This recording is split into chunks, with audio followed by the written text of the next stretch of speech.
Zoom webinars. We really thank you for your support, whether you're joining us live or on replay. We are here today to talk about Google and how to build your ideal Google Toolkit. My name is Pascal Fintoni. I've had the immense pleasure of being the lead trainer for the Digital Drive County Durham and the Digital Knowledge Exchange programs, who are joined forces to host those sessions for you. Today, as the subject and as you well know, is about Google and building your Google Toolkit. Because there is a lot to go through, I'm going to go straight into this presentation mode. Feel free to react and ask questions as we go through using the chat box as well as the Q&A elements. And then what I'll do from time to time, I'll invite my colleague Audrius to kind of read out your questions. So perhaps I should begin by explaining why I've become such a fan of the platform Google. And I must confess that I'm also very aware that, Google, like many platforms out there, will delight and disappoint in equal measures. So part of the reason is that I've been interested about their effort in supporting small businesses. It's almost as though they kind of find a niche within the whole ecosystem out there of businesses. And they've been doing things sometimes in a very confusing way, very frustrating way, but in general, their intention has been to always be supportive to smaller businesses. However, like many other platforms, they also don't do such a good job of communicating what they have in mind. They sometimes use different names for the same thing. For some of us who've been using Google for quite some time, we're still sometimes stuck with the old language or the old kind of naming of some of those products, and when they change, we get ourselves very, very confused. So to begin with, using the chat box, if you don't mind, I'd love for you to let me know about your favorite Google product and Google app. So is there one Google product or one Google app that you can't do without? In fact, if Google was to remove it, that would have quite an impact on your business. So I'm just curious as to what that might be. So using the chat box, if you wouldn't mind entering, what is your favorite Google product that is helping your business right now, and if it was to disappear, that would be a problem to you. So we've got search from Miriam, Gina, Google Maps with a smiley face. We've got Maps again from Yvonne. Laura, Google My Business, Search Console, yes. Gmail, Katie, Gmail Maps, Barry, Google Maps. That's interesting because, as you well know from the agenda, we're going to be spending some time on that. Google My Business, Google My Business and searching from Brenda and Peter. Gmail and G Drive. I have to tell you, Colin, I don't think I could manage without G Drive now. It's become such a habit. Kavita, Data Studio, interesting. And Google My Business as well from Yvette. That's really, really good. I'm really pleased to hear that because, as you know, Google My Business is a spotlight for today. So do add your comments. That'd be good for the networking. But on to today's kind of tour of Google. So what is interesting for me has been to kind of organize my thinking. So what I'll do today, I'll give you a quick overview of Google as in the business entity, and may give you some information that you're not aware of. And then I'm going to talk very briefly about what I call Google and modern life. There is a correlation between Google's effort into our personal lives and other aspects of the services, if you will, in things like healthcare and education, and how sometimes some of those products and services migrate into what we're going to talk about at length today, which is Google and business life. As I mentioned to you, we're also going to do a spotlight on Google Maps or My Business, if you favor, and we'll have a big open Q&A. I've had to make decisions about what to include and what to exclude as part of this webinar. One, logically, I did exclude all things that were more like entertainment or part of personal life. I also excluded anything that was to do with development, kind of hard coding and creating new products. I also, because I think I wanted to remain true to the brief that was given to me and the challenge to myself, I didn't go into the details of using SEO, Google AdWords, and that kind of things. We can certainly talk about it during the open Q&A. I wanted to do a big review, which is something I do yearly, as you'll hear in a moment, of all the products and ask myself the questions. Are the products I'm using right now, can I make better use of them? There's some hidden features that I need to know about, but also are there some products that Google has launched, perhaps very discreetly, that I'm not aware of that I should consider? Okay, so in terms of work with Google, very much like you, I don't know a great deal. I just know this part of our personal and private lives, and so these are the head offices of Google near St Pancras or King's Cross station, and this is pretty much as far as I got a few years ago. I did get into reception. I was asked to leave because I didn't have an appointment, but I was thinking, what do we know about Google apart from the fact that it's ever present? It's present on our laptop. It's now present on our mobile phones. Some of you may also have the Google Assistant in your car. It's kind of omnipresent in our personal private life. What do we know about them? So just out of interest, perhaps, you may want to know that it's part of a bigger company called Alphabet. And yes, every letter of the alphabet has been utilized by the clever people behind the Google brand and many others. And if you're interested, you'll know that beyond the digital sphere of their activities, such as Google, they get involved in programs such as Loon, looking at ways to actually beam Wi-Fi and connectivity around the world by using hot air balloon as part of their vision to make the world information accessible and removing all barriers.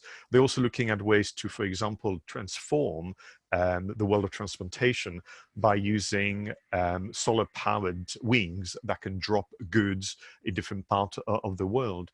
They also get involved at using, again, wind power, at ways to use electricity by using wind powers, and again looking at what they call emerging economies and the likes. One that you've known because it's made the headlines is looking at the self-driving cars. Actually, just out of interest, because I always find it's fascinating, using the chat box again, who would be happy to go to work or go to an appointment using a self-driving car? So imagine that you literally sat at the back, you're probably going through your Gmails or going through reading a newspaper, and a self-driving car is taking you to work or to an appointment. I'm just going to open the chat box to see whether or not. So give me a yes for you'd be happy to use a self-driving car, or in the no because you would rather still have your hand on the steering wheel and doing that. So we've got, I think, Brian Everspring, not really yes from Christoph, no from Katie, not yet Mark. Okay, be patient. Yvonne, no thanks. That's great. So please, so what I find, in the past when I used to ask this question, particularly on stage back in the days, how do we miss those days? People used to put their hand up. So usually people would say to me, "No, the self-driving car is not for me." Then I would ask the following question, which is, who would be happy to get their kids to school in a self-driving car? And then there was more hands going up. So I said, that's interesting. You worry about your own safety, but if you could be rid of the school run, you'll be more than happy with that. So anyway, that's part of what Google is involved in. And what is interesting is that whenever they've been challenged by those technologies, there is a kind of transfer of understanding, knowledge, and skills into our world of marketers and business owners. It's kind of interesting to know about it, but it's very difficult to know a lot about Alphabet. It's kind of interesting, but here's a crude organigram that I managed to find from the web, and you can see they get involved in healthcare, they get involved in, obviously, capital investment, they get involved in using AI to do some predictions around, obviously, different part of our lives, and Google is just one part of that. And I just thought it'd be kind of interesting to kind of get a context. And with regard to what we know Google mostly for, which is a search engine, they every year have a massive 3-day conference where they share their plans for the future. And it's become a bit of a ritual for me where every year I spend 3 days at my laptop. I don't have the pleasure yet to go all the way to California and spend 3 days in the company of the Google team. And last year, the event was, which is often the case, early May. They had to cancel this year's event for obvious reasons, but I thought, never mind, I'll still go back to what I normally do, which is listen to their plans for the future, then go back to the Google portfolio, and then put together a summary for all of you. But this is an event that is very well attended, both physically and virtually, but they chose to not go ahead, as has been the case with other brands out there. So usually what you found with those kind of yearly conference, they have a central theme, but they also have one platform that gets that big upgrade or that big push. So if memory served, 2016 was the big push for YouTube. 2017 was Google News, which then is now quite an important app on your phone as well. So 2018, I forgot, 2019 certainly was all things AI and audio, and that was very important. Oh yes, 2018, forgive me, was Google Maps and Google My Business and the big push, and we're going to be having a look at this. So what I like about it is that if I'm given some forewarning about their plans for the future, then we can make adjustment to our own practices, but we can start using maybe a platform that is soon to become upgraded and give ourselves an advantage against the competition. So usually those conferences are hosted by the man in charge of Google, Sundar Pichai, and you'll hear in a moment a short video about one of the projects he's been working on. And they tend to be addressing really the developer community, but within that you can get lots of information, again, that we can use. And what was interesting about the last few years is they repeat their mission, as you can see on the screen here, to organize the world's information and make it universally accessible and useful. And part of the thing they've been tackling is the fact that at the moment, the majority of people will type the information or they will speak the information, but they want to go beyond that. So you'll see, for example, that they've been trying to make it really as part of life. They want to be a source of knowledge, but a source of business success. They also want to start to have a role to play in well-being, and of course, you know, the issue that people will now have encountered due to the correlation between spending too much time online and the impact that this has. But for me, where I start to again become a fan of Google, within obviously the limitation of my understanding, is their constant attempt at making the information universally accessible. And last year, the big theme was around audio.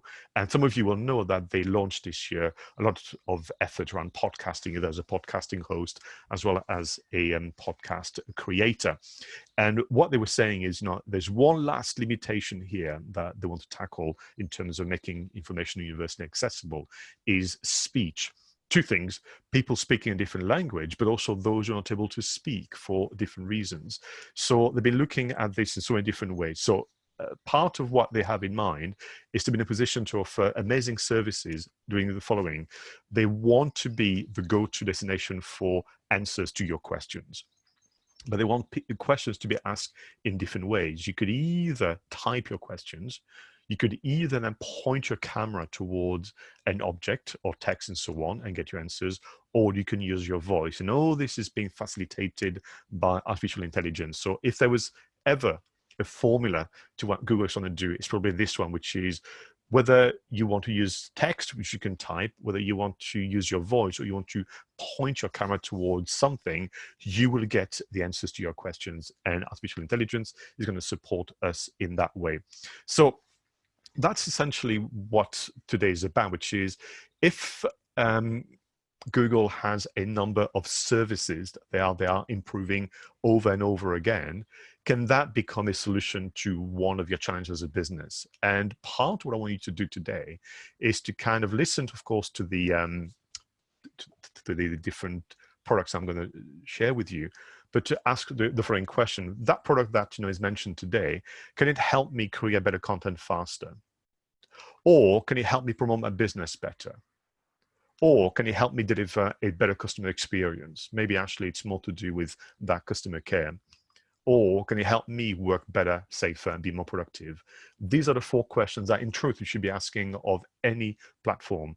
And frankly, if the answer is no, then you should pass. We're going to go through a lot of products, and the idea of today is not for you to use all of them, but to certainly to reflect and be challenged. And ideally, the outcome is for you to become a bit more curious and spend more time in your own investigation. But these are the four questions. So in a way, what you can do today, if you still use pen and paper as I am, you could potentially take a notepad such as this one and then split the page into 4 quadrants. And you've got number 1, better content faster, promote the business better, delivering better customer experience, so work better, safer, and more productive. And then you can jot down the name of the different products, and then in good time, you can go back and investigate. My view is that you should not be using many, but when you use them fully to get, obviously, the value from what you want. So let's talk about Google and what they are planning to do for now, and then we'll move on to Google in modern life, and then at the heart of today, Google and your business life. So part of what they've been doing a lot is work in healthcare, combining their access to data and the use of artificial intelligence. And what they do now is work with many health institutions around predictions and prevention. So they're able to analyze billions of data sets from around the world and support people in so many different ways, and give, for example, predictions around survival rates or the likelihood of somebody sadly contracting a particular disease based on data that the human mind just couldn't cope with. So this is what they've been looking at. They also look at things like flood prediction. That was a demonstration they made using AI and data set. And they were able to kind of give engineering companies and government predictions that would allow them to put protections in place in the right places. We mentioned accessibility a moment ago, something that I'm very keen on. So they've been doing some tests whereby people can now get live transcription of any videos around the world. And some of those are very complex transcriptions. It could be a very fast debate. It could be people with an accent, such as mine, and so on and so forth. And using AI and obviously hours and hours and hours of your own voice, when you use Google search using your voice, they are able to facilitate that. They even did some tests, which I thought was incredible, of people searching the web using Morse code if they're not able to speak, and they have some limitation in what they can do. They can even then, as you mentioned a moment ago, use your camera on your phone to point to those objects. And it was just random that the example they showed at the time was actually a translation. But some of you may use Google Translate, and it is quite a powerful tool over the years. So here you could point to an object, but the demonstration went further. So you could essentially point towards maybe a piece of equipment, and will automatically play a video from YouTube based on that equipment. So that recognizing what the object is has been really quite impressive in the demonstration.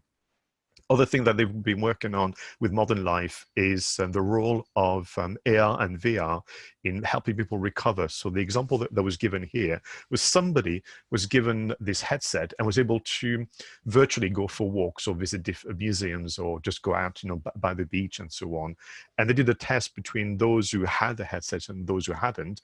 And those with the headset recovered quicker because their moods were lifted by the experience.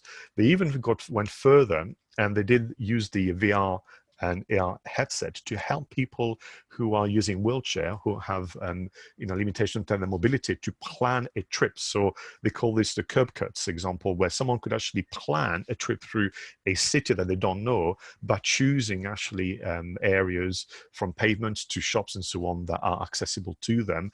And then that trip was saved on their phones using Google Maps. They can then go and do that kind of thing. So these are kind of things that I think is interesting, because we will inherit and benefit from that in the more straightforward sense of marketing tools. You will have by now, all of you have heard of the Google Assistant. Can I just check, actually, in the chat, are you already the proud owner of the Google Assistant, either on your phone or other ways? And you'll know it because sometime by accident, your phone will reply to you.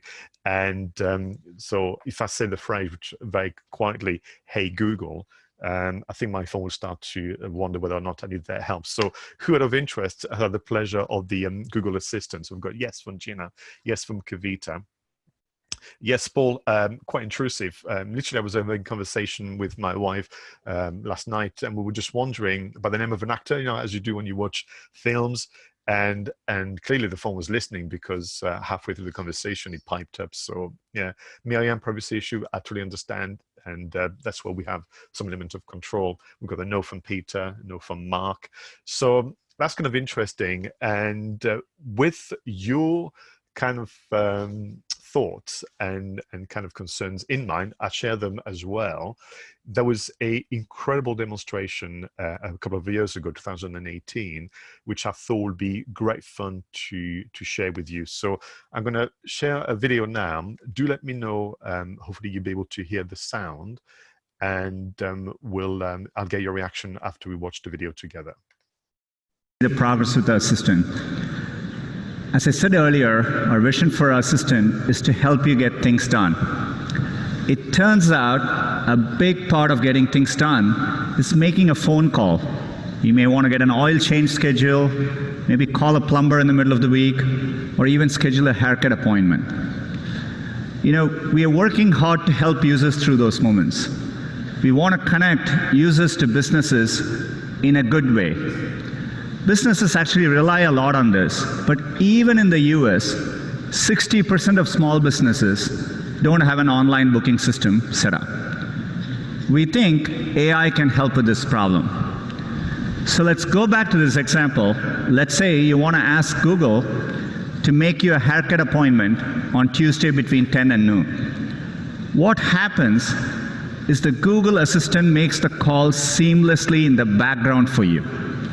So what you're going to hear is the Google Assistant actually calling a real salon to schedule the appointment for you.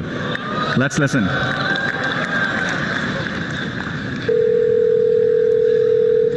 How can I help you? Hi, I'm calling to book a women's haircut for a client. I'm looking for something on May 3rd. Sure, give me 1 second. Sure, what time are you looking for around? At 12 p.m. We do not have a 12 p.m. available. The closest we have to that is a 1:15. Do you have anything between 10 a.m. and 12 p.m.? Depending on what service she would like. What service is she looking for? Just a woman's haircut for now. Okay, we have a 10 o'clock. 10 a.m. is fine. Okay, what's her first name? The first name is Lisa. Okay, perfect. So I will see Lisa at 10 o'clock on May 3rd. Okay, great. Thanks. Great. Have a great day. Bye.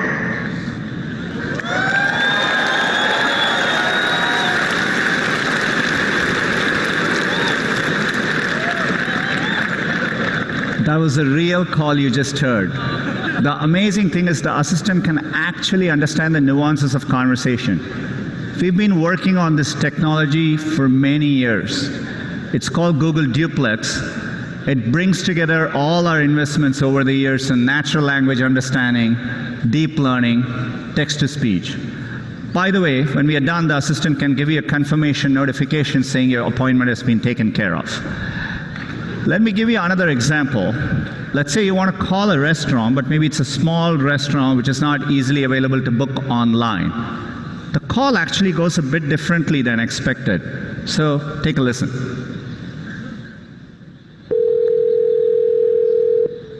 See how may I help you? Hi, I'd like to reserve a table for Wednesday the 7th. For 7 people? It's for 4 people. 4 people when? Next Wednesday at 6 p.m. Oh, actually we reserve for like after like 5 people. For 4 people you can come. How long is the wait usually to be seated? For when, tomorrow or weekday or? For next Wednesday, the 7th. Oh no, it's not too busy. You can come for 4 people, okay? Oh, I gotcha. Thanks. Bye bye.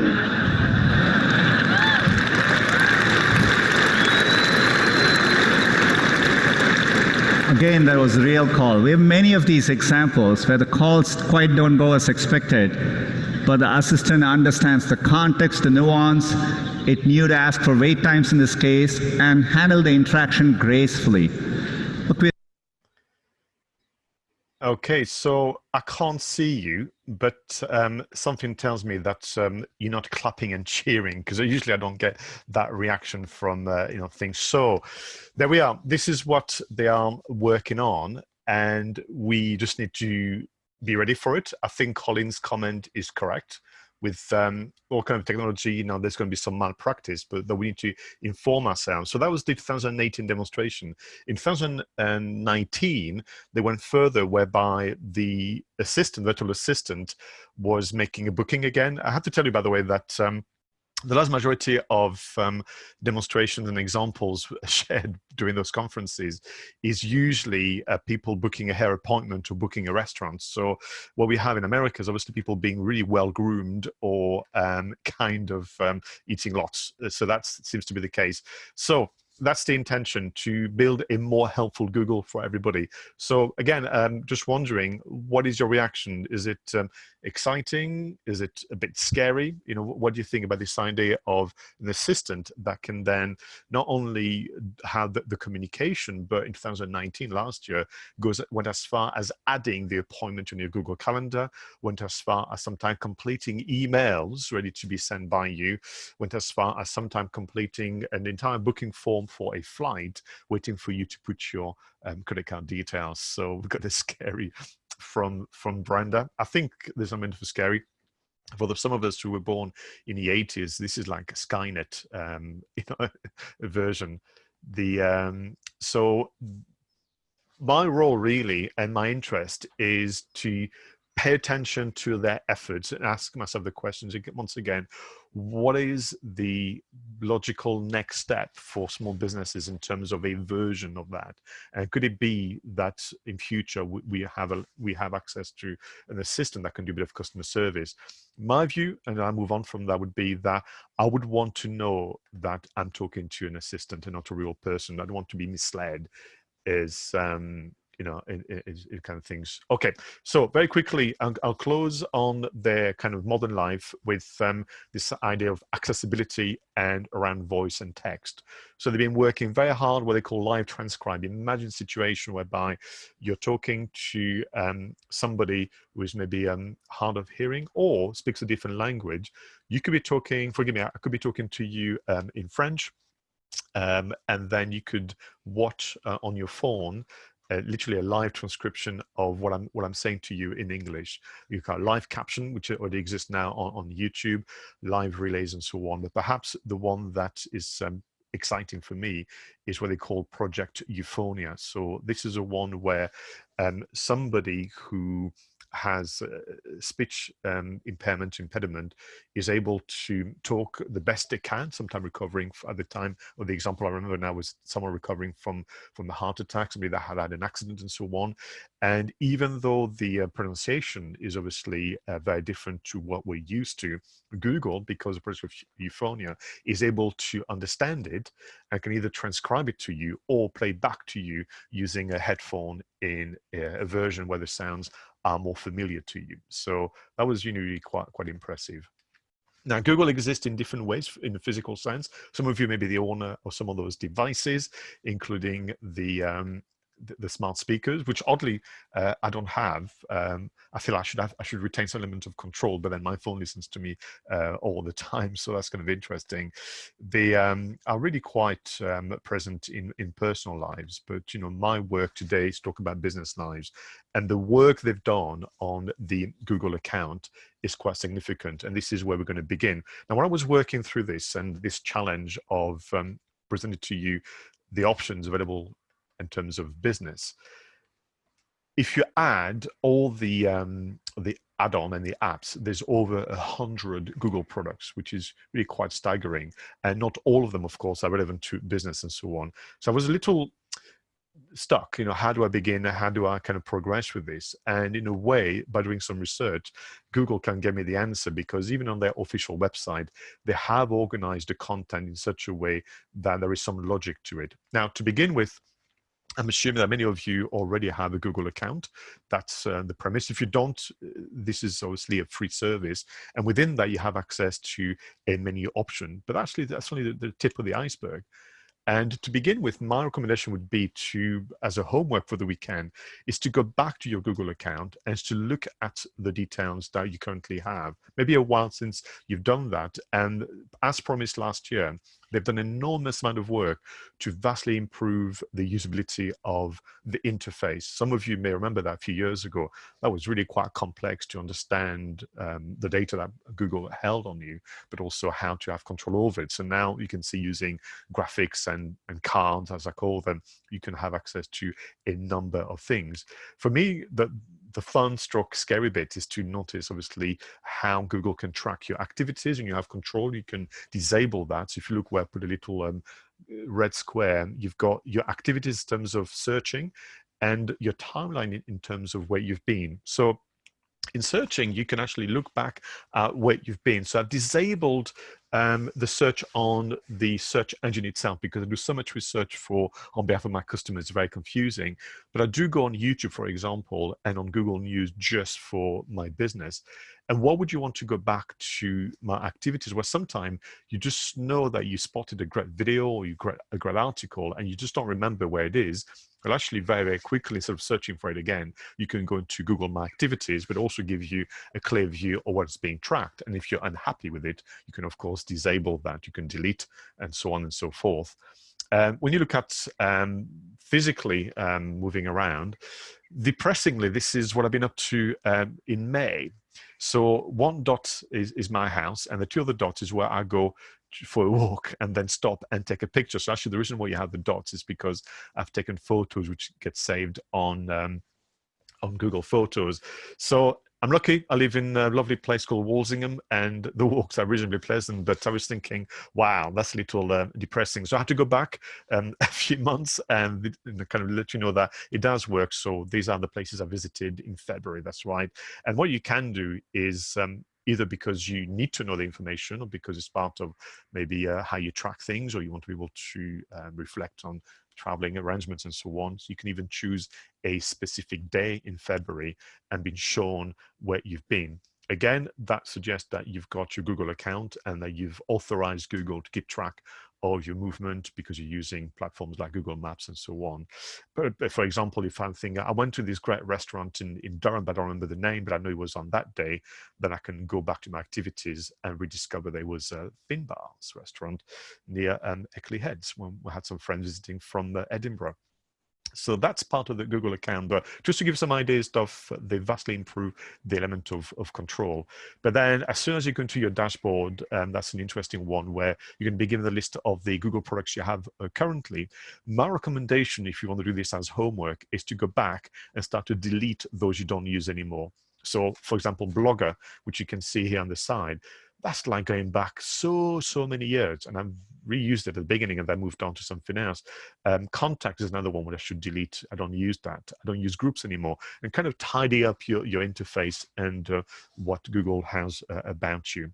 So just a little nod to say thank you for improving, what you've done. And as I mentioned a moment ago, you can download your data or you can delete a number of things. Have a go. Google account, a good one. Anyway, part of what I want to do today is structure our thinking, and I was helped really by Google, because if you go on their official website, there's so many. Where do you begin? And if you dig deeper, they have tried to organize their information into sensible groups, if you will. So I'm going to use that as a bit of a hint. And they've got what they call the Get Answers group. You've got search, you've got maps, you've got translate. Huge fan.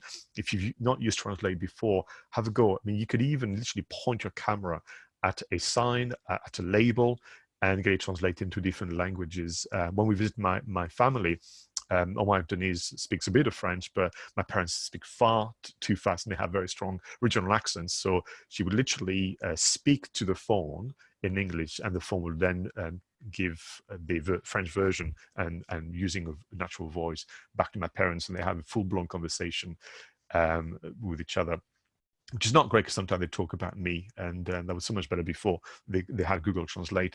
Anyway, and then we have Google Chrome. So I'm going to talk to you about products and apps that could be useful. All right, so remember, the job is, would it help me create better content faster? Would it help me create better customer service? Would it help me promote my business better? Would it help me work better, faster, and be more productive? That first element, I call this a find, save, share. This is kind of a habit to get into, particularly if you want to be more active on social media and with regard to blogging. So For example, did you know that as well as Google Maps, the service I use all the time, you can also create your own maps and share them with your customers or with your colleagues and so on and so forth. And there's many different reasons you want to do that. It's called Google My Maps. You can literally Google it and find the product and get started. If you have a Google account, it will work automatically. And there's a number of ways you can use it. You can use it for sales and marketing, so plotting your customers. Maybe it could be a service to others. So for example, you know that one of the reasons your customers deal with you is because they themselves target all the groups. Maybe you want to do a useful map of destinations in your area, and so on and so forth. So it's really meant to be of service to others. And for example, and that's just an example that came to mind, if you wanted to find out where there are electricians listed by and known to Google near you, all you have to do is type in the term electricians and automatically the little pins will appear.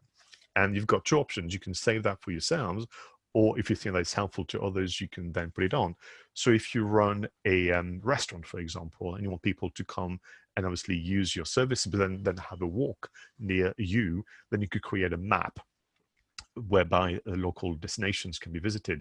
If you are running a restaurant and you use local supplies, they can be used. And really stand to your imagination and your desire to be useful. And you can save those and then share them online, and even get those embedded into your website. So I'll leave it to your kind of imagination and good business sense to think about, would a map with some information that others can use be useful, or do I keep it to myself?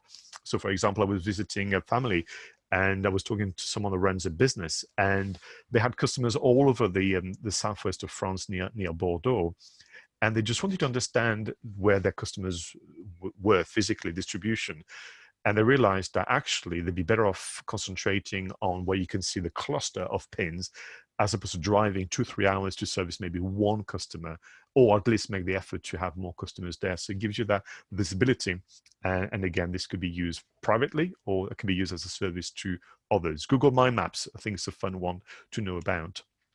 YouTube. So again, in the spirit of kind of find, save, and share, YouTube, you'll have an account, and I will recommend, some of you who've been on the video marketing workshop will know that I recommend to create a YouTube channel where you create this ultimate library of the best videos that can be of use to your customers. You do that by subscribing to a number of channels where the creators put together videos of interest to your audience.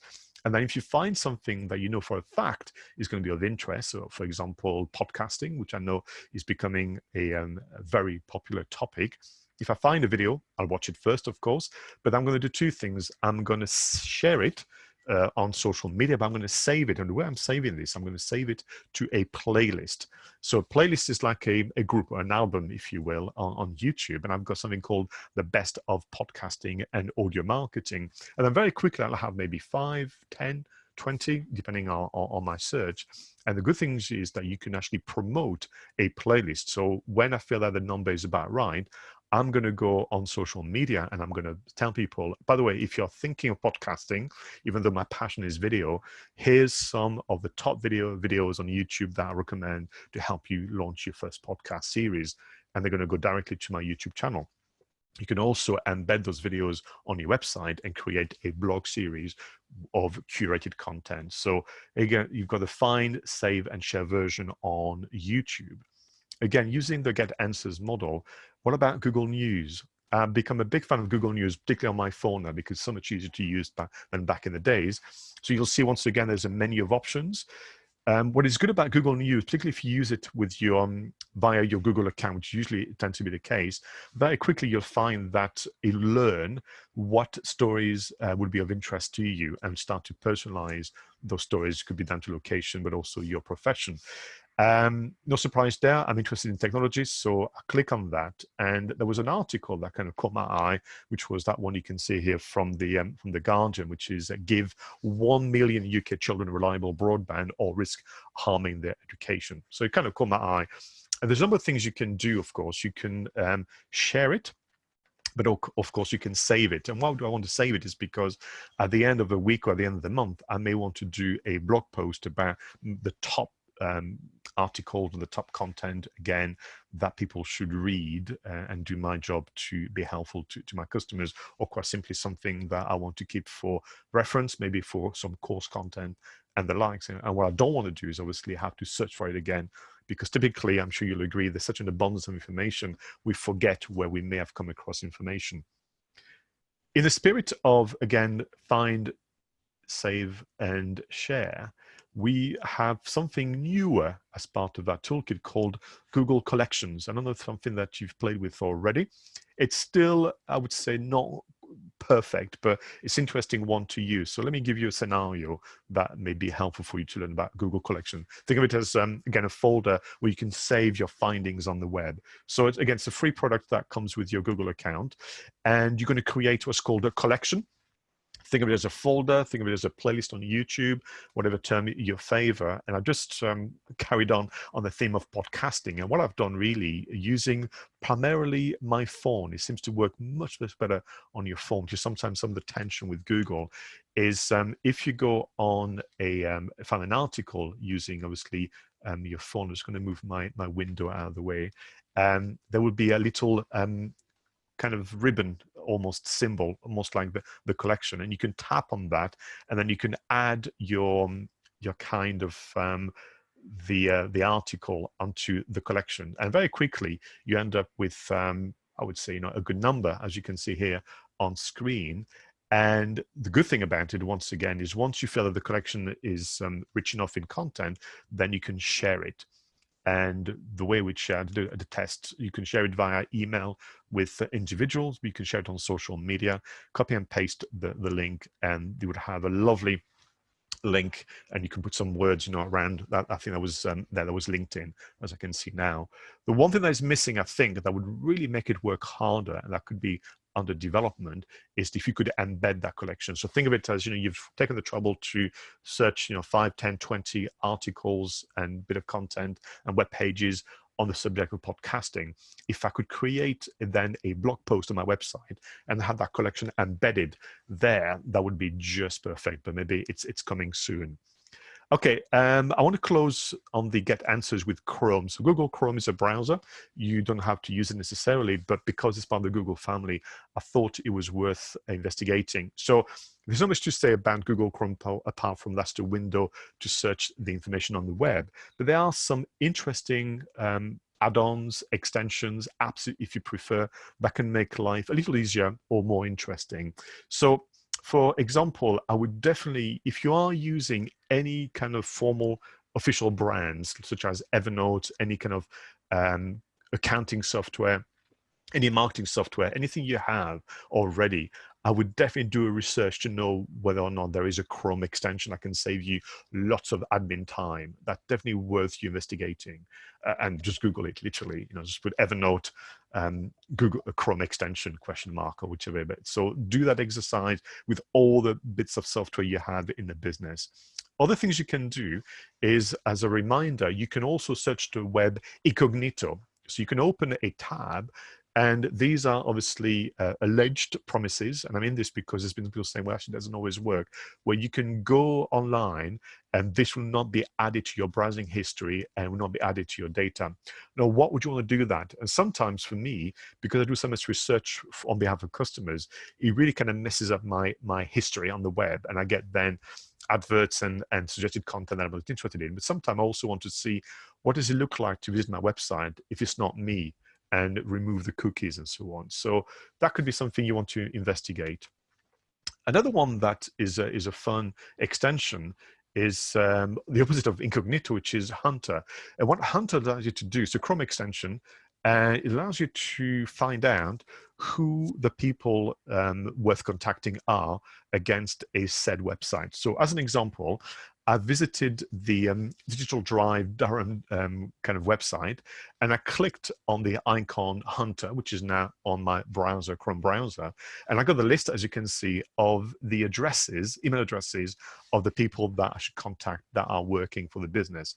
Now, those addresses are essentially found by correlating the website with other reference to the website on the web. So in the case of Stephen Fennick and Helen, who you saw today, the reason why they're listed is because their address and the web address, digital drive, durham.co.uk, are also listed, in this case, on news websites. And Hunter kind of does the aggregation for you. So there's no kind of illegal activity of hacking into sites and the likes. And the reason why you want to do that is quite simply because it's always helpful from a sales and marketing point of view to know who to contact. And what you can do, if you want to be on the safe side, is copy and paste email address and then put that into Google again to find the official source. So I thought that'd be a fun one to know about. Some of you will know my passion for all things video. So some lovely Chrome extension. Again, you can try them for free. Then there's a paid version that gives you more bells and whistles. So you've got Loom that would allow you to record your screen and your webcam. So what we want to use that for, well, maybe for customer service. You get a question from a customer and you don't want to send a lengthy email, or you think, rightly so, that they're going to get, they'll be even more impressed with your customer care with a short video message. So Loom could be part of that. It could be you want to record a tutorial, or most websites, they have this FAQ, which is usually text and it's quite dry and boring. Maybe some videos with your FAQs would be much better. And you can record that using Zoom. A close cousin, or Loom, I beg your pardon. Close cousin to Loom is Screencastify. Bit of a mouthful, but it does the same thing. Very, very helpful. The free version, I think, is a limit to 5-10 minutes, which is quite a long video message, and then you can pay to have more. But and then just to close on video, there's one that I'm a big fan of called Soapbox from a company called Wistia. Again, it's a Chrome extension. So what you would do here is it's a free extension, and you can record your desktop, so your screen, as well as your webcam, and then you can edit and switch the view from just the screen, or both of them stitched together. And again, that could make for a great little tutorial, a great customer service message, and the likes, but that's using your Chrome based. Okay, so what I thought I might do is just stop for a moment to see whether there are some reactions or questions on those kind of early products. Some of them you'll know already, some of them you may want to become more curious. But to begin with, homework, definitely go back to your Google account and check what is there and start to switch on and off a few things and become curious. But also beginning with the simpler things like the find, share and save. Is that been helpful? Let me know, and then we'll move on to the next batch of products.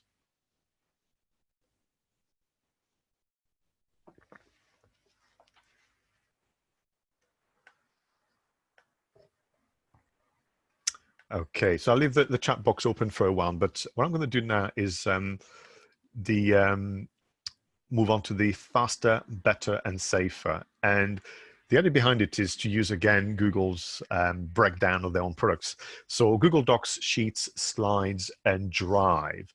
So I detected, from the chat box or the chat earlier, that some of you were very familiar with those products. So I'm not going to really give you a tour on how to use them by just repeating what you know already, but I would certainly give you some, make you more curious about some of the more hidden facets of those products. So if we begin with, in the order in which it's presented, Google Docs, the number one reason you want to use Google Docs, in addition to other products, is because, for me, collaboration. You're able to be in a situation where a document can be worked on with different people. Maybe, again, customer service, you can share a document that a customer can view, they can annotate, they can kind of change and so on, and avoid the back and forth of emails. I would also encourage you to look at the template gallery. It's quite extensive. Some of the templates are created by users of the products, but also by the Google team. And that can save you a mountain of time to come up with your own documentation. A documentation, by the way, that, as you know, you can save as a different form, such as Microsoft Word and many others. And I've seen sometimes some of my clients, they stare at their screen, they have the cursor kind of flashing away, and they have to create a document. And I said, sometimes once you look at the templates, even if you don't like a lot of it, it might just give you that starting point. So you could, for example, find a report template. The list is really quite endless, and you can begin the work there, invite others to help you, and of course download using a format from Microsoft to PDFs and the like. So yeah, that's, I think, an interesting one to use. But number one reason, collaboration, and the safety that this document is online and can't be lost or corrupted, into your hard drive. The other thing you want to look into, very much like the Chrome extension, are all the many add-ons from official brands like Evernote and many accounting software, project management software, and so on, but also some that have been created for free by the Google community. And they may, again, save you a lot of time. They may just make the use of those products more enjoyable. Could also, frankly, impress your customers because of the novelty and certainly how useful it is. So be careful. There's a bit of a kind of black hole once you get started. So I would say go in there looking at the add-ons with a view of maybe what you're looking for. Otherwise, you'll be very much like going on YouTube, and then you can lose an hour. But very impressive. The list goes on and on and on. And as some of you will know already, across most of the Google Drive products, you can share and give people different rights from just view to edit and contribute. The same exists with their version of Microsoft Excel, if you will, and Google Sheets. And what you have here is even more templates, I think, than Google Docs. So I just picked one in randomly, a website traffic dashboard. Of course, who would not want a website traffic dashboard? It's not only is it done for you, but more importantly, it's back to this collaboration. So maybe you work in an organization where data comes from different sources, and instead of again of emailing each other and someone having to be the controller of versions and so on, people just go in and input the data, and then that could be shared with the client. That could be part of customer service and so on. So once again, you've got collaboration, you've got templates, and no surprise there, you've got a whole family of add-ons, which will make life so much easier for you in so many different ways. So again, be curious and have an investigate against those 4 questions of creating content better and faster, creating better customer experience, working smarter, safer, and being more productive, or quite simply help you promote your business. So the final thing I wanted to kind of talk to you about is Google Drive. Out of interest, actually, just put that in the chat for me. Who currently is using Google Drive to back up information or to even create folders where you can invite customers to access their information? Maybe you keep your meeting notes in there. Maybe you keep some of your brand assets, in a way that makes life a little easier. So if you'd like to say yes to me if you're using Google Drive or not yet, that'd be very helpful. So I don't want to obviously share too much information that you are familiar with. We've got a yes from Gina. Colin obviously seems to be a big fan already. Thanks, Christoph. Yes, Yvonne between teams.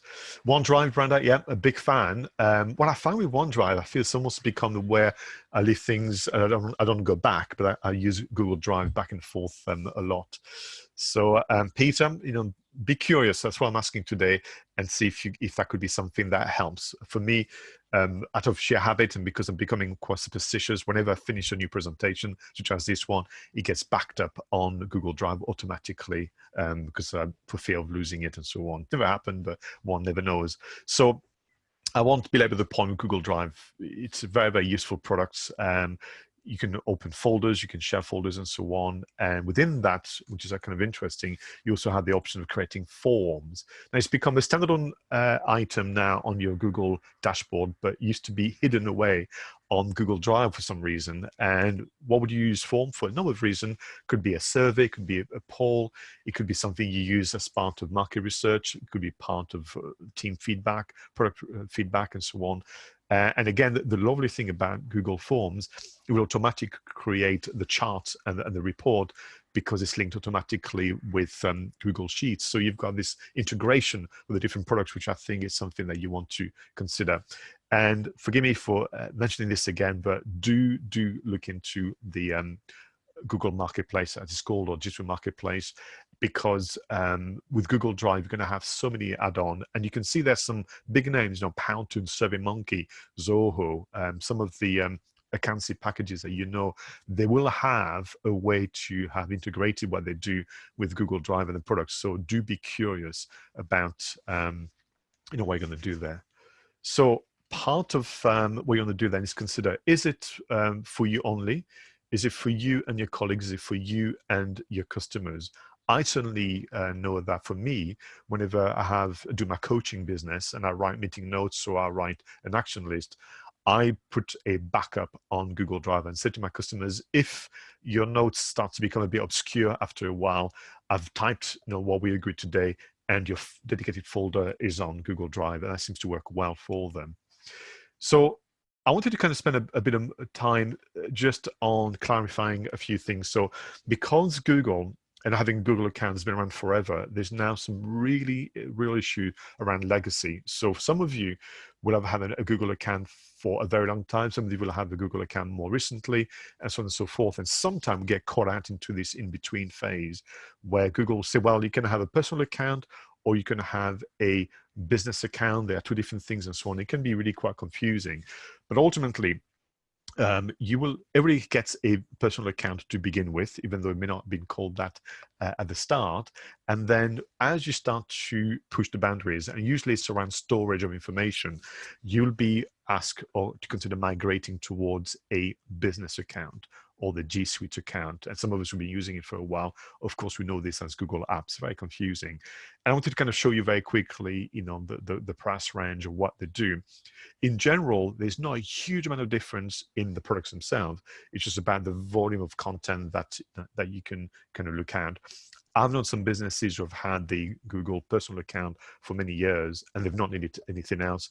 I find that I'm getting to the point now, after 6 years of activities, where I might need a business account, which would be roughly the £4.14 per month, because the volume of content I'm saving and the amount of customers I'm now using Google Drive for. So pay attention to that. Some of you may know or be working in education, healthcare, or nonprofit. Then investigate, because they will have different products which are better for you, but designed for you, but also they'll have some different price range, and sometimes even some products that you would normally pay for as a business that are now free. So I wanted to kind of mention that to you. So let's move on very quickly to the create, plan, and share. And then once we've done that, I'll suggest that we have a comfort break, because again, a lot of information is being shared with you in one go. The create, plan, and share is really inspired by the way in which Google looks at their products, which is to organize your stuff. Photos, contacts, which I don't use anymore, as you heard a moment ago, calendar, and Google Keep, which is probably one that got me very, very interested. So I'll go through those, and then we'll have a comfort break. So Google Photos comes again free with your Google account. And if you set up correctly on your phone, it will automatically save every photos you take via your phone, from a screen grabs of my parents showing off their new Facebook portal, by the way, which I paid for. So I just want you to know, to me taking pictures of YouTube videos, to making a video, in fact, that gets saved as well. All this goes on Google Photos, which has been a great resource for me, because then I can use Google Photos to populate my slides and other kind of training material without having to kind of go to different platforms. The other things you can do, and sometimes it's easier on mobile phones, is to create something from those photos. So of course you can create albums to kind of save them in. But if you look at the next three, movie, animation, and collage, these could be kind of interesting for you. Now, I hasten to add, this will not compete against other form of software such as Canva or editing. But if you need something fast, if you need something that is done swiftly for you, it may be worth your while exploring, transforming your photos and videos into animated slideshows, into maybe short movies, or even a montage or collage, as it's called. What I've found is that it's easy to do it on a phone. So for example, here they have templates, but they don't have one where you can do just what you want, but they do have it on your mobile phone, as you can see on screen here. So it's called something called a new film. So you click on that and you can select the images or video clips, and they get compiled into a new film. And you can go in and edit very, very gently. You can't do as much as you could with a proper editing software, but it could kind of make life a little easier. More importantly, it has that vault with all your photos. You could then link to other platforms from Google Drive, Google Docs, but also, as we'll see later on, Google My Business. So if you have Google, well, you will have Google Photos automatically as a free product, but are you using it fully?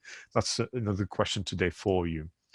Talking of photos, Google some time ago bought a company called Squoosh, spelled SQUOOSH.app. And this allows you to compress and edit slightly photography. So if you are uploading photos on your website in particular, Google tend to like photos to not be too big in terms of megabytes. In fact, they have to be kilobytes. They tend to, or the rumor out there says that ideally a photo on a website should not be more than 200 kilobytes.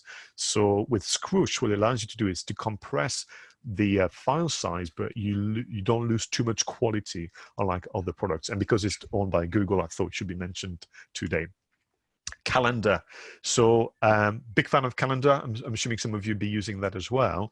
One thing that I'm using a bit more now that we are kind of not able to move around as much as we used to is actually to use Calendar for appointments. So this is obviously a made up option. So I will not be available, I realize now, Saturday morning for any of you for the coffee and chat digital marketing, but that's something that I'm doing with my customers. So what you can do is block, as I've done here, a couple of hours on your calendar. They are split into 30 minutes appointment, and then you can share the hyperlink either publicly or privately with your customers. And then what they can see, which is not particularly elegant, but there we are. You can see it on the right-hand side. They can see the slots, and they can choose that appointment, and then the calendar is kind of updated automatically. So that's something that you can do. That can be used internally, I suspect, with team meetings and other form of appointment, particularly online. I find myself now, I'm doing so many Zoom calls that it's becoming a bit of a back and forth between those who can make it, those who can't, and so on and so forth. That's an option amongst many, but because it's part of the Google family, I think it was worthy of a mention. Google, like many other products, have their add-ons and other integrations. So this is one around time tracking. So if you are operating, two things. If you want to charge time back to your clients and you don't want to have to always keep track of it through Excel, whatever, what you can do is, so long as the information is entered on Google, you can get a report saying against that kind of entry type, you spend X hours, which could be part of what you want to bill. The other way is around actually you knowing exactly how long it takes to complete a particular project or task. That can be part of that, or quite simply making sure that the team is being shared in a way that is right for you. And that gives you the report. So Harvest is one of gazillions out there that can do the time tracking for you. But I think it's worthy of your consideration if you are entering a lot of data and information on Google Calendar. This is one that will continue to improve over time, I suspect. Now, just finishing my kind of this entry on Google Keep. So just out of interest, again, on the chat box, can people just let me know whether they've heard of Google Keep, or perhaps you've seen, the icon appearing randomly, which is always what happens with what do you call it, Google and many others. They just do something and then they don't tell anybody, and you've got to sometimes stumble upon it. So this will disappoint you, but Google Keep now has been around for almost a year and a half to 2 years. And I think it's such a fantastic tool. I'm just perplexed, but that's the case for many of us out there. So Google Keep will allow you to essentially make notes or make checklist and task lists and share that with others to contribute.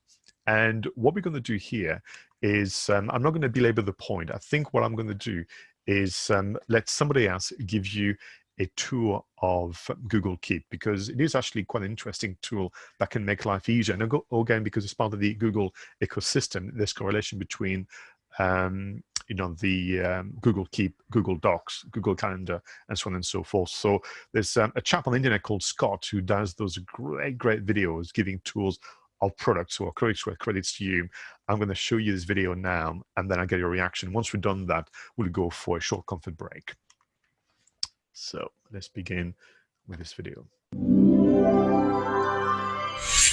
Google Keep is a fantastic tool for capturing all of those notes and ideas, all those thoughts that pop up throughout the day. And I know a lot of users really appreciate the layout of Google Keep. It is very simple. It's not nearly as full-featured as some other note-taking applications out there, but it's very visual, and many people like the sort of large sticky note feel of Google Keep. Well, today I want to show you 5 additional ways in which you can use Google Keep, or 5 things that you may not know about Google Keep so you can enhance your experience. Now, of course, Google Keep at its core is a note-taking application, but Keep can also be a fantastic to-do list. So you can always drag your notes along if you want to reprioritize and order which way you're going to tackle your to-dos. Each note could be a separate to-do. One of the ways that I like to manage to-dos within Google Keep is by using the pin note feature. So let's say that these first 2, these ones in yellow, are the ones that I want to tackle before anything else. I can simply select the pin icon here, and they're always going to be at the top of my list. So as I go about my day, I can be reminded of what's most important. And sure, I may have other things that I need to get to, but this can be a great way of prioritizing your list. But of course, there's other ways in which you can keep a to-do list within Google Keep as well. A very easy one is by creating a checklist. So I'm just going to call this to-do list, and immediately I can start adding items. I've got to call Sam today. I want to email tickets to the client. I want to review the marketing report. Very easy, very quick to add your items here within a checklist. And another bonus of the checklist within Google Keep is that I don't have to open up the note to access it and check things off. Even in this standard view, I can start checking things off of my to-do list. So a very functional to-do list, whether you're working with the desktop version or the mobile version. My second tip for you is to use location-based reminders. And I'm going to show you how that works. Now, you may be already familiar with adding a reminder to a note in Google Keep. Usually, when we think of reminders, we think of date-based reminders. So if I click the reminder icon, I can choose later today, tomorrow. I can pick a specific date and time, but at the very end, we have pick place. Now, the great thing about a location-based reminder, in this case, my task is to buy some ink toner for my printer. I'm going to say pick a place because I know that I'm going to get that at my local Staples store. So here it is. I'm going to select that Staples store. It is now added to that note. And you're probably thinking, well, what's so great about that? I mean, you've got the address there, you've got the name of the store, so what? Well, the great thing is that now when I am close to this address, when I am close to this store, I'm going to get a location-based reminder. I'm going to get a notification on my smartphone. So if I'm driving by, if I'm within a couple of blocks, maybe I happen to go into the store, 2 stores down, I'm going to get a reminder, hey, you need to buy ink toner for your printer, and the store is right here. You're very close to the store. So choosing a location-based reminder can be a great way to be reminded, not just by date or time, but when you are in proximity of that location. Now, the third thing that I love about Google Keep is the ability to share my notes with others. And I'm going to take a look at this one as an example. Let me drag this one over to the left. Conference items to purchase. Let's say that you and your team are about to set off on a conference next weekend, but you got a number of things that you need to purchase, right? You're going to be showcasing some products or services. You want to have things prepared for your booth. So you've got a number of items here. Some things you might find at like a office store. Other things like pink socks, I don't think you're going to find those at Staples. Maybe you want the entire team in pink socks, extension cords. Where are you going to find all of this information? Well, in this case, I've decided to share this note, and you can share by adding a collaborator here. And the great thing by sharing a note is that not only do we both have access to this, but as I start to pick up things, as I start to purchase these items, maybe I've done the first 2, the poster board and the duct tape, they they will see these changes happen immediately. So they will know that they don't need to worry about these items, and maybe this person happens to be at a clothing store and they've picked up the pink sock. So we can both be updated at the exact same time. In my personal life, I actually use this with my wife. We use a Google Note as our shopping list because who knows who's going to be the next one at the grocery store. So we both have access to add items to the grocery list and also check them off as we purchase them. Now, the fourth thing I want to show you today has to do with images and when you have pictures within your Google Note. A lot of people don't realize that you can make annotations to the images here. So in this case, I've got a note that's titled Webinar Cover Image Idea. And maybe I'm collaborating with others. Maybe we want to review this particular image. Well, if I click on the image once again, not only do I get a full scale version, not only do I get a large version of it, but in the top right-hand corner, there's an annotation button. There's an annotation icon. So if I click this, now suddenly I can start to make drawings on this item. At the top, I'm going to choose a red color, and maybe I want to say, this is great. I'm going to underline that word, and I can write over here, this is great. I really like that. Maybe I want to cross off this period and say, I don't like that. I think we should remove that over there. I can highlight. I can, of course, I can always go back and remove these annotations as well. But if I like them, I'm just going to go back. I'm going to click outside and hit done. And now my annotations have remained with that image. Now I can remember the notes that I made. I can share that with others, and we can go ahead and design the best cover image for this project. So any note that you have with an image, click on it one more time, and then in the top right-hand corner, you can click that annotation icon. And then you can start making drawings, making notes directly on that image. Now, lastly, I want to show you something that, again, an underused feature I find within many note-taking apps, and that is the ability to take voice-recorded notes. Now, you're not capable of doing this within the desktop version, but you are able to do it on your smartphone or a mobile device. And here's an example right here. In the bottom left-hand corner, I've got this note, and it says, I just had this great idea for a blog post, how to stop snoring even if their partner enjoys hearing it. And you may say, well, nothing's capitalized here. You don't have a period. That's because this was translated directly from my voice note. You'll see there's actually a little play button here. So if I open up this note, I can actually select the play button. I can listen to that note if I want to. I can choose to download the audio if I want to as well. But the great thing about voice narration is that it transcribes it for you automatically, immediately. So you have that quick thought. What's going to be quicker, taking out your smartphone and using your thumbs to type in a few sentences, or hit the record button, and not only do you get the audio recording, the original audio recording, but you also get it translated directly for you as well. So those are my 5 additional ways in how you can get the most out of Google Keep. Now, I'd love to hear from you. What are some of your best tips when it comes to using Google Keep? Are you using some of these 5, or are you using something additional, maybe something that someone else would like to learn from as well? As always, thanks so much for watching. And if you enjoyed this video, be sure to give it a like. I'd love to hear from you in the comments, and be sure to subscribe right here to Simpletivity. Remember.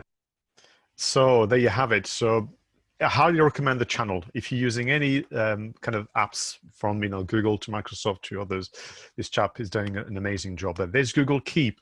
I don't understand why Google are not making more of a thing, because I think it's super practical. It's very handy on using your phone.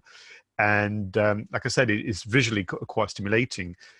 Imagine being able to transcribe, voice messages. That could be the beginning of your next blog post. You can also, which has not been explained in this video, if you had an image with lots of text, you can actually extract the text and have it as copy below if you wanted to actually edit and so on. So if you have maybe a PDF, for example, and you can't quite copy and paste the text easily, you can actually get it transcribed automatically. So within that view of the PDF, you've got the text, and then you can have collaborators work on improving the copy. So I thought it'd be fun for you to know about it. Let's go for a comfort break. I think you guys have worked very, very hard. We've been together now for a while. So can we be back here for 11:30, 3-0? I will start promptly and take you through the remainder of the Google products that I've selected for you today. And then we'll also do the spotlight on Google My Business. I hope that part one has been inspiring and kind of made you curious to explore things further. And I'm just going to kind of disappear from view. We're going to have a holding slide, but at 11:30, 3-0, we'll start again. So enjoy your comfort break.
Okay, welcome everybody. So we'll just give you 30 seconds to get adjusted and comfortable again. And then we're going to begin with just making sure I've got this in the right order for you. We'll begin with the next groups of products, if you will.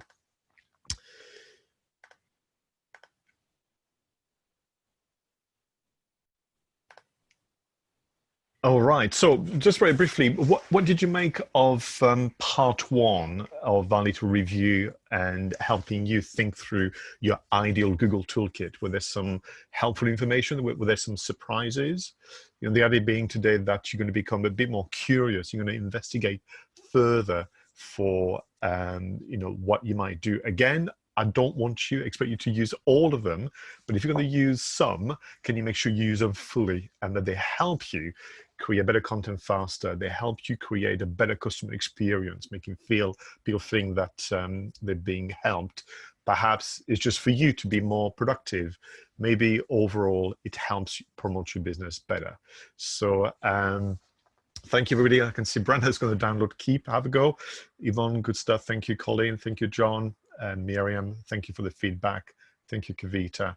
So let's continue with, I think I've got two more groups of information, if I'm not mistaken. Then we've got the Google My Business Spotlight. Thanks very much, Gina, for the feedback. So some of them you'll know that well, so I'm going to go rapidly through those, but in the Stay in Touch groups of products, as per Google, you have Gmail, Google Allo, Google Duo, and a new version of Google Plus. Some of us who've been part of Google family for a while, obviously a bit perplexed about what's happening with Google Plus. Okay, so some of you may be using Gmail, perhaps you're not, and that's absolutely fine, but a pretty strong email platform. Again, no apologies, but there will be some clever add-ons with some established software. So whatever you are using in the business, do ask the questions, do Google. There's got to be a way to for those to interface and integrate better to make your life easier, from Trello to accounting software to spell checkers and whatever. For me, something that they promised some time ago, very pleased with the autocomplete, making my life a little easier.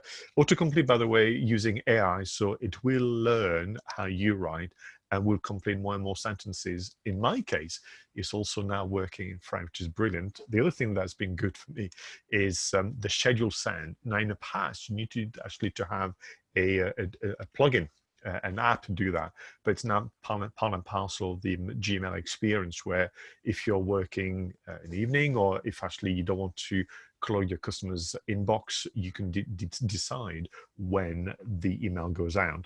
One thing that they don't do so well yet is to make our email signature just look great.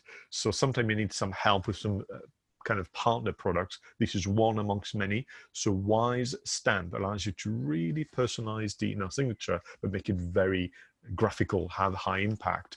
So I'll leave it to you for you to investigate, but from something that looks visual to link to your LinkedIn profile, to sometimes even have the latest social media post and so on and so forth. That's something that maybe you want to consider as part of your program of activity moving forward. The one thing that I want to mention, of course, is Google Meet. So think of it as Google's answer to Skype or Zoom. I've used it a bit more now than I used to, for reasons such as people saying, I can't use Zoom, or it doesn't work for me, and so on and so forth. So it could be a nice plan B if you have a preferred video meeting platform, but Google Meet is part of your experience, and they are till the end of September as part of their support for businesses who have been impacted upon by lockdown. They're also offering the enterprise solution where you can record and so on for free. So do some investigation. I'm just going to go through some other platforms who are, I would say, more popular in the US and other part of the world than they are in Europe. So for example, you've got Google Chat, which is where with colleagues and even customers, you can organize yourself into a room and have a chat. Again, it exists. I mentioned it to you. I don't think it's really hit the mark with the UK market. Similarly to messages, so think of it as, I suppose, Google answer to Messenger from Facebook. Works well in the Far East, works well in the US. It's not really made any kind of ripple in the UK. The same with Duo. It's a very, platform that works well, video messaging, amongst people. But I don't think there's something that we'll be rushing to do in the UK. But please prove me wrong if you're a big fan of Duo. And Google Plus, some of you may be wondering what is happening with Google Plus. Well, if you've had a profile for a while, as you know, it's become migrated over to Google My Business and so on. But the plan for Google Plus is to become Google Currents and to be primarily an enterprise solution. So you'll have to be an employer, and this will become the social network for the workplace to be able to share ideas, communicate, and so on, and avoid, again, just using emails and the likes. Is it like Microsoft Teams? Probably. I think in spirit, certainly. We'll see what the features are like. So Google Currents is to become, or is to migrate. I think finally Google Plus will no longer exist. I know they've said that for a while now. Another one that I discovered recently, because it appeared again against my Google account, is Jamboard. Now, Jamboard, I believe, is a company that was bought some time ago, and they do interactive whiteboard, but they've kind of virtualized that. And what you can do is something not dissimilar to Google Keep, which is to essentially jot down some notes, save them, and then share them. The advantage of Google Jamboard compared to Google Keep is you can have more than one whiteboard, whereas with Google Keep, there's only one dashboard and all your notes are there for all to see should you choose to share that. So as an example, I'm thinking that in future, just as an extra little bit of customer service, whenever I do a coaching session, I might use the whiteboard, Jamboard, to jot down, even though this would be captured in a Word document, but something more visual to accompany the work. I may jot down the actions of the day from the coaching session, maybe the questions that I answered, the social media tips and things like this. So you can see, for example, changes to the website. So when I do coaching, very often I give advice, and we may be on the Zoom call, we may actually bring the website up, and I will verbalize my recommendation. And sometimes it's hard to capture it using text. So I'm thinking, well, I'm going to take a screen grab of the web page. I'm going to add again or symbolize what we agreed could change by using very crude annotation. And then here you have a blog post that we agree would be published. So these are the titles from 10 Google apps that can help create better content faster. You see where I was thinking there. How to get started with podcasting for shy people, and live video, tech tools and techniques for retail businesses. And then my client could go in the Jamboard and cross off the file that the blog post has been done. Just supplement, and again, it's part of how you can be a little different. That could be done just for you. That could be how you do a bit of business planning and you capture things for yourselves. I thought it'd be worth knowing about it since it's been added again without any fanfare by Google. All right, moving on swiftly with curate, create, and share. Again, I wanted to find a way to kind of capture and break down the content for you. Again, feel free to add reactions and questions as we go through. So this was more of a catch-all, things that are perhaps lesser known about Google, although you may know some of them, of course. So to begin with, Google Trends. Have you heard of Google Trends? Give me a yes or a no. That's absolutely fine. So Google Trends, I use it for inspiration. I think there's a limit to what you can expect from the tool. It's fascinating, however. And what Google Trends allow you to do is to get a sense of the interest that people have on a particular subject. Thank you, Yvette. Yeah, I can see you using it for content. I do the same. And you won't get hard data, if only, but you get a sense of whether or not at this moment in time something is of interest. So I tend to be a little stuck sometimes for ideas and suggestions. So I thought, I wonder what has been the interest in the UK.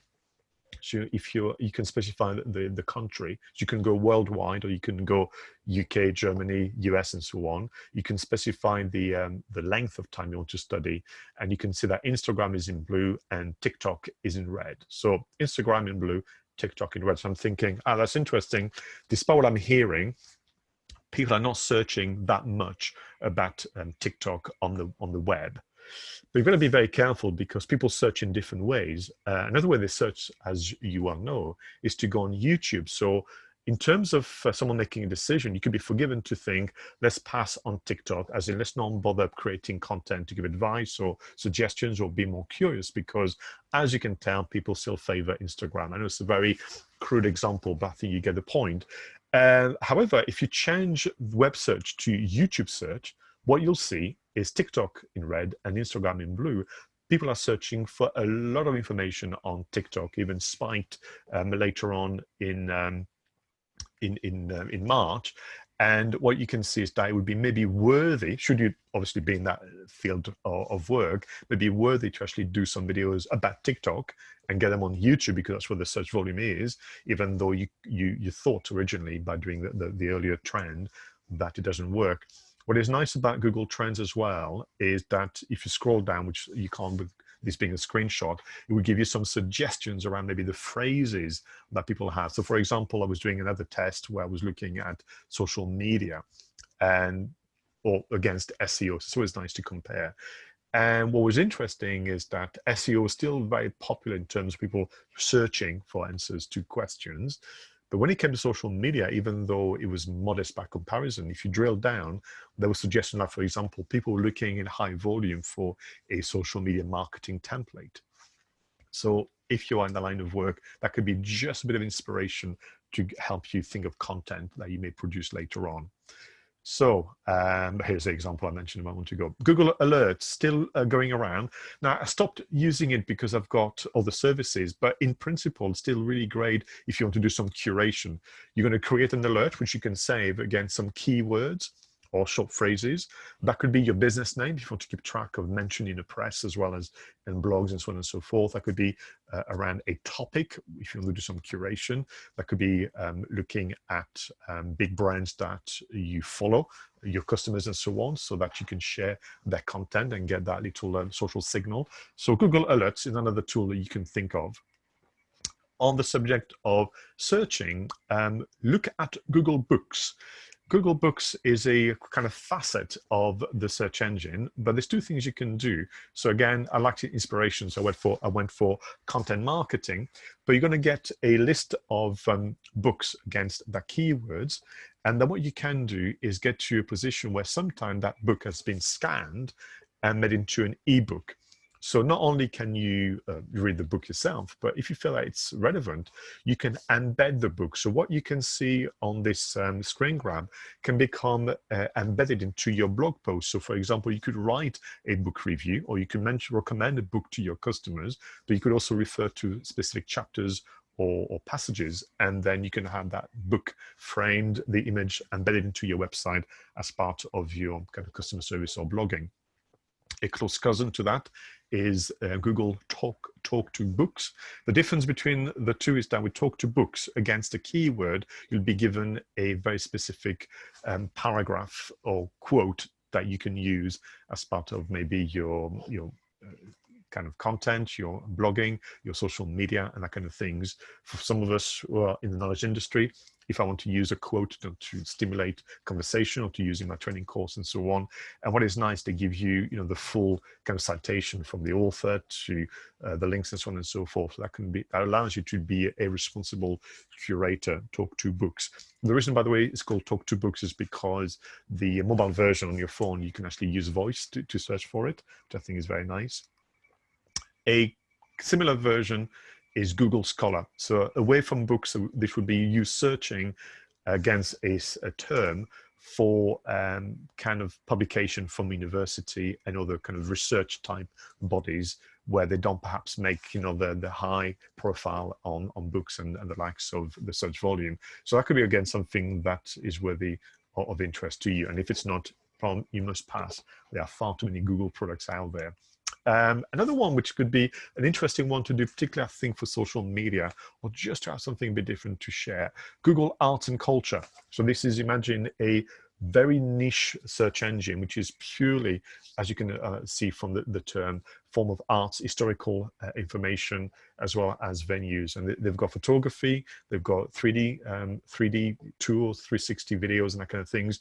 And you can share those. So again, if you enjoy curating, if you enjoy sometimes surprising your audience for something a bit softer, that could do well for your brand and your positioning, to kind of surprise them, to say, well, instead of sharing always the news from The Guardian or from the BBC or from other, I'll surprise you with something else altogether. So that's, I thought, would be a nice catch-all. But it's time really, and being mindful of our promise to each other, to talk about Google Maps and, more importantly, Google My Business. Now, I know from the communication we've had when we started that some of you have the account, and I'm really pleased about this because there was a very, very important announcement made in 2018. And I will share after we close during the Q&A a link to a demonstration of that. But in 2018, Google made a very, very important demonstration and very important announcement, which was that their plan is for Google Maps to become a social network. And that, to me, is very, very important because the tool itself is very useful and becoming increasingly popular with your audience and with yourselves. And the idea of creating a social network around location, but also the businesses in our location, to me, is really quite exciting. We know that that's what works in other platforms. While these people always gravitate and organize themselves around a location, this will be done automatically by Google Maps. Now, I will say it hasn't happened. So it feels like we've been very patient. It's been 2 years now. And despite the announcement, it hasn't happened. But let's wait and see. It will eventually. My kind of argument and point for you today is that we should be prepared for when this is switched on, and it may happen overnight without much announcement, and be in a position where our listing on Google My Business is such that actually we are part of that social network.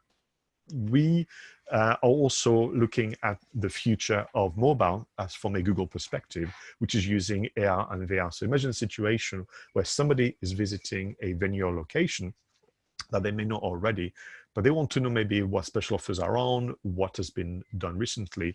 All they will have to do is literally point their phone in the direction of building venues, logos. If your van is driving past, or if they have your business card, they'll be able to just point the camera towards any form of indication that it is your business. And they're going to get more information primarily from Google My Business, YouTube, and the search functions. So that's essentially where this is going, which is part of the formula of question and answers using text, camera, and voice. So if your listing on Google My Business is not comprehensive and you're not in the habit of using it, you could be missing out on that socializing to begin with. And secondly, you could be missing out on the AR, VR options that are coming through with the next generation of mobile phones. Okay. So Google My Business is part of your Google account. There's an icon there that I've just kind of screen grabbed for you. There's also a mobile version, which is very user-friendly. And sometimes what you'll find is you'll begin by setting it up on the laptop because you have to type a lot. But then when it's just for the updating of the content, I find I use my mobile phone a lot. It was 50-50 at the moment anyway. So if you're not familiar with the interface, very, very quickly, I'll show you the most important part of the menu. I'll just zoom in for you. So you've got the home, as is a Kevin Moss dashboard. Post, we're going to spend some time on that. It's very, very important. Then you've got your info. Then you've got your kind of data tracking, the insights. We've got reviews, important. They've introduced more formally messaging. So that's the beginning of you having that communication back and forth, using your Google My Business entry with your prospects and future customers. We've got Google Photos there. And then I think for the last 6 months, they've done a better job to split products and services depending on what you do.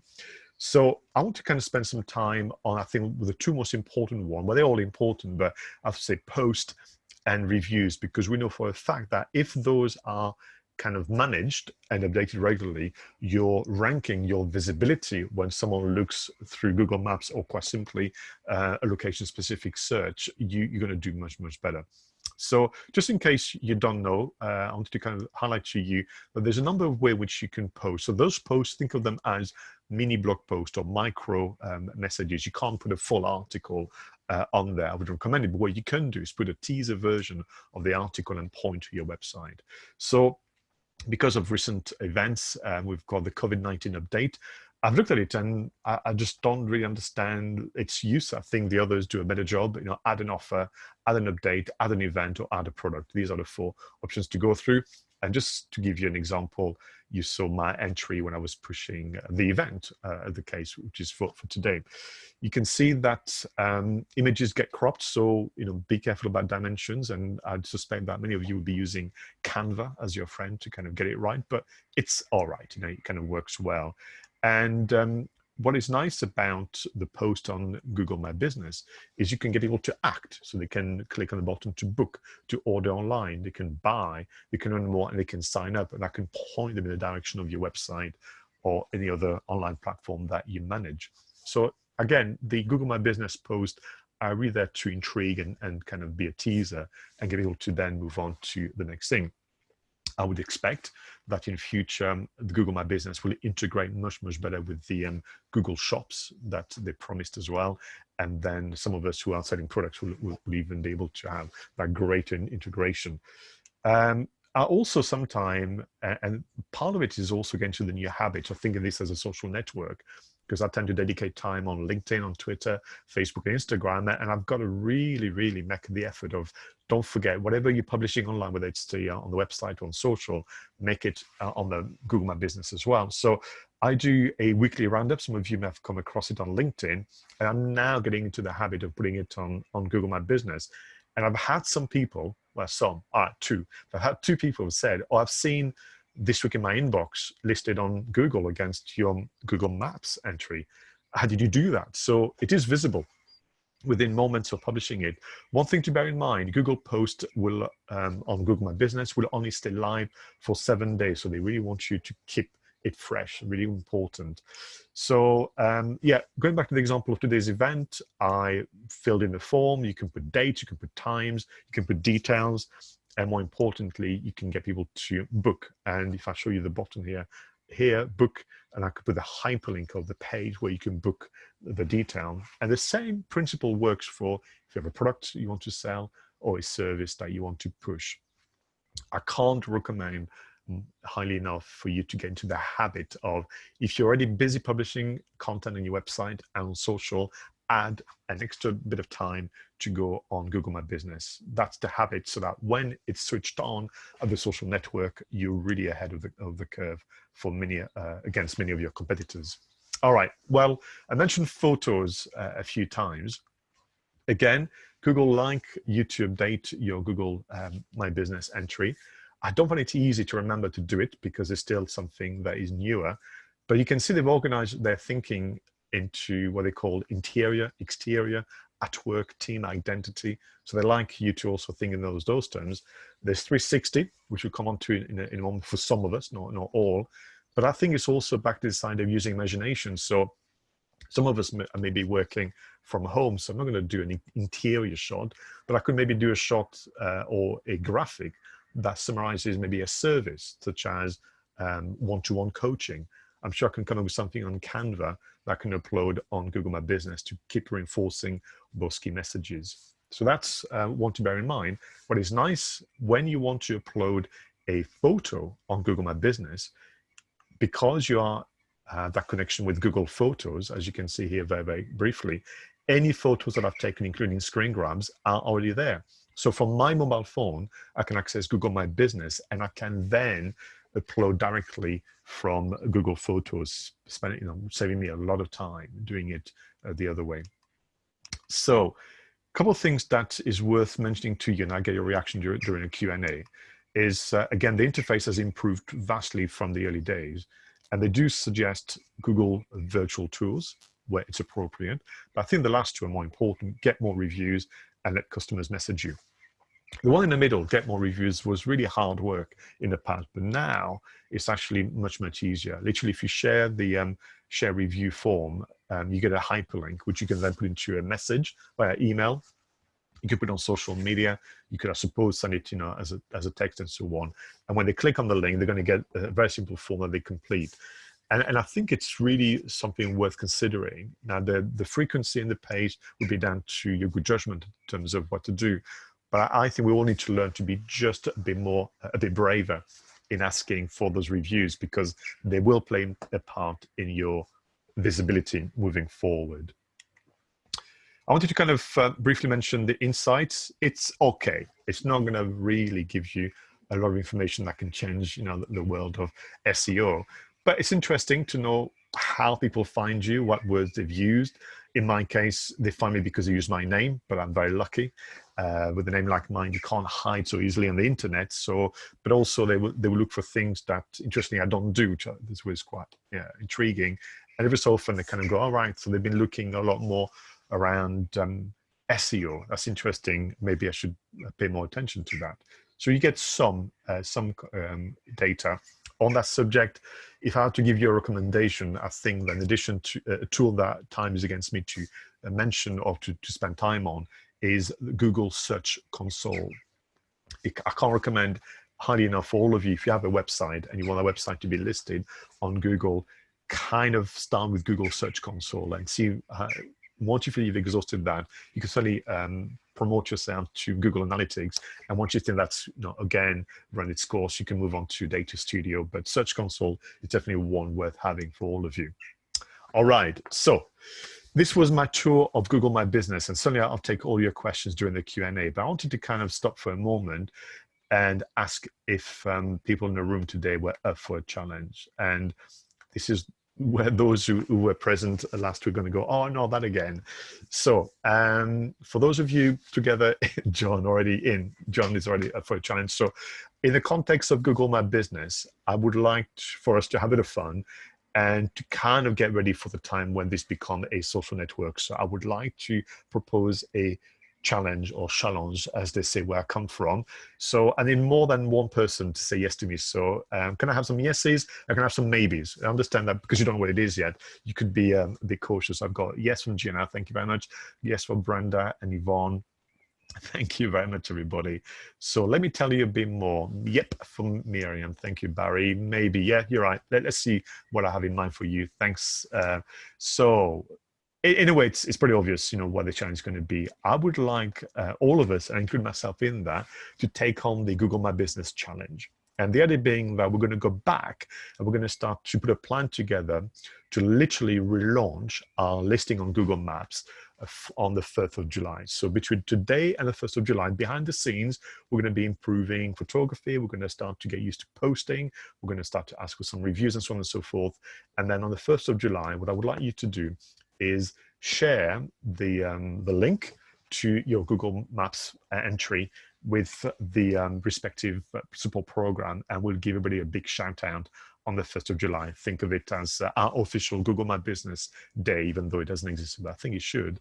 So what we're going to do is, this is our target, and I'm going to take part in that because I need, like everybody else, a bit of a deadline. Otherwise, I just kind of do things on the side. I'm going to announce it today. I'm going to take part in this one as well, and hopefully it'll be fun because we're going to be collaborating. So this is what we're going to do, and Audrius, you're going to do me again. You're going to help me out and put this on the screen for our friends, as in the chat box. So I'm going to want you to go on social media after this call, whether it's Twitter, LinkedIn, Facebook, and you're going to say, "Hi everyone, I'm taking part in the DigiDrive Durham or DigiAntlep, depending whether you're from the Durham region or Leeds City region. I'm taking part in the Google My Business Challenge," and you're going to tag the program so we can obviously clock that you've done that. On Wednesday, the 1st of July, I will launch or relaunch my listing on Google Maps, and I could do with your help. Sorry, there's a time where there should be your help. And so again, people should feel, well, I want to help, of course. And you're going to say, and I think it's important there to be clear, I need a minimum of 5 reviews and send a photo to @Pascal Fintoni. And I reckon we can do better than that. Who's in? So that's going to be, and you can slightly tweak, the wording, but in spirit, that's what you want. You want to ask for their help. You want to give yourself a target, and you want to smash the target. And imagine how that would transform your listing by the 1st of July. You've got fresher photography, you've got posts, and it's becoming a habit now. The same post you've been posting on Facebook, LinkedIn, Twitter, or on the website, it's just, let's not reinvent the wheel. You've got some newer reviews, and you feel that, it's becoming that part of your ecosystem, as opposed to something that sometimes you forget about. So are you guys happy with this? Feel free to, take notes. I'm wondering whether it would be easy for me to copy and paste, but you let me know during the Q&A. But this is really very much what I have in mind. And sometimes that's what we need, a bit of a push, a bit of something that, will help us work together, and for something that it kind of feels part of what we've achieved today. So this is as much as I have planned and captured for the formal delivery of this technology tracker, the spotlight on Google products and apps.